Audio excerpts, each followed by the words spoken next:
જય અંબે ફ્રેન્ડ્સ, આજે કાળી ચૌદશ હતી એટલે લઈ ગઈ રંગોળી પૂરી અને અમે બધું જ કામ પતાવી અને નીકળી ગયા ખરીદી કરવા. કેમ કે વેકેશન મોડું પડ્યું હતું એટલા માટે અમારે ખરીદી બાકી હતી અને અમે આવી ગયા વડોદરા સિટીમાં આવી અને અમે ગયા લોકલ માર્કેટમાં. કેમ કે આ નાના માણસોને પણ દિવાળી કરવાની હોય એટલા માટે અમે ત્યાંથી જ ખરીદી કરી લીધી અને વડોદરાનો નજારો જોતાં જોતાં અમે આવી ગયા નાસ્તો કરવા.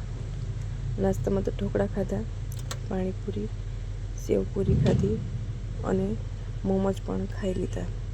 ખાઈ અને તીખું લાગ્યું તો પછી અમે ચોકલેટ પણ ખાઈ લીધી અને ત્યાંથી નીકળી ગયા ઘરે જવા માટે.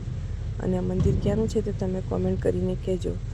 અને પછી આવી ગયા ઘરે આવી અને આ બધા જ ડ્રેસ લીધા, પર્સ પણ લીધું અને બહુ જ સરસ કપડાં હતા. અને પછી જમવા બનાવવાનું કરી નાખ્યું.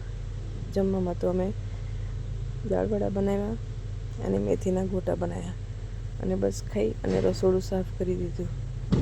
અને આ અમારું રસોડાનું ફાઇનલ લુક. બસ થોડી વાર બહાર બેઠા અને થોડા ઘણા ફટાકડા પણ ફોડી દીધા. કેમ કે બીજા દિવસે દિવાળી થતી એટલા માટે રંગોળી પૂરવાનું પણ બીજી બાજુ કામ ચાલુ હતું. અને બસ ચોકલેટ શેક પી અને ગુડ નાઇટ ફ્રેન્ડ, સૂઈ ગયા.